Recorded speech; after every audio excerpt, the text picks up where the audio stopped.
తెలంగాణలో వచ్చే పార్లమెంటు ఎన్నికల కోసం కాంగ్రెస్ ప్రభుత్వం కొత్త వ్యూహాలను రచిస్తోంది. ఈ నేపథ్యంలోనే పార్టీలో అనేక మార్పులు, చేర్పులు చేస్తోంది. ఇక తెలంగాణ నుంచి సోనియా గాంధీ పోటీ చేయాలని కొంతకాలంగా రాష్ట్ర పార్టీ నాయకత్వం తెలుపుతోంది. ఈ మేరకు రాష్ట్ర కాంగ్రెస్ పార్టీ గత నెలలోనే తీర్మానం చేసి అధిష్టానానికి పంపగా ఆమె ఈ విధానాన్ని సూత్రప్రాయంగా అంగీకరించారు. అయితే ఎక్కడి నుంచి పోటీ చేయాలి అనే విషయంలో మాత్రం కొంత సందిగ్ధత నెలకొంది. అయితే తాజాగా ఈ విషయంపై కొంత స్పష్టత వచ్చినట్లు తెలుస్తోంది. ఈ నేపథ్యంలోనే సోనియా గాంధీ ఖమ్మం నుంచి పోటీ చేయనున్నట్లుగా పార్టీ వర్గాలు తెలిపాయి. ఈ మేరకు రాష్ట్ర పార్టీ ప్రముఖులకు, పార్టీలో చేరిన షర్మిలకు కాంగ్రెస్ అధిష్టానం నుంచి సమాచారం అందినట్లు తెలుస్తోంది. అయితే ఖమ్మం నుంచి పోటీ చేయడం ద్వారా తెలంగాణలోనే కాకుండా ఆంధ్రప్రదేశ్, కర్ణాటక వంటి రాష్ట్రాల్లో కూడా సానుకూల ప్రభావం ఉంటుందని కాంగ్రెస్ వర్గాలు అంచనా వేస్తున్నారు. ఈ మేరకు సోనియా గాంధీ కార్యాలయం నుంచి రాష్ట్ర నేతలకు సానుకూల సందేశంను అందించింది. అయితే రాష్ట్రం నుంచి పోటీ చేయడానికి ఆమె అంగీకరించారని, అందుకు తగినట్లుగా కార్యాచరణను రూపొందించాలని సూచిస్తున్నట్లు తెలిపారు.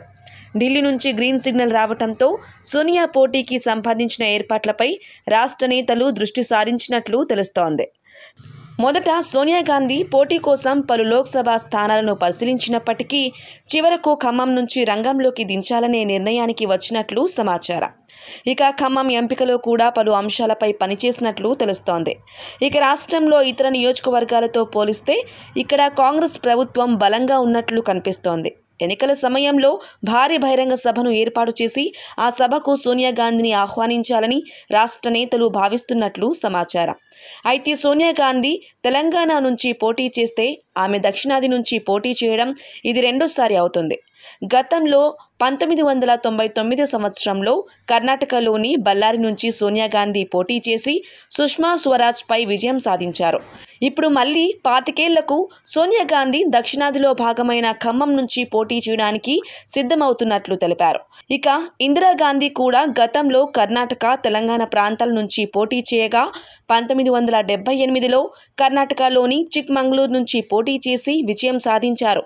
తరువాత 1980లో ఉమ్మడి ఆంధ్రప్రదేశ్లో తెలంగాణ ప్రాంతంలోని మెదక్ నుంచి పోటీ చేసి విజయం సాధించారు. ఇక సోనియా ఖమ్మం నుంచి బరిలోకి దిగుతున్న నేపథ్యంలో బీజేపీ పార్టీ నూతన వ్యూహాలను రచిస్తోంది.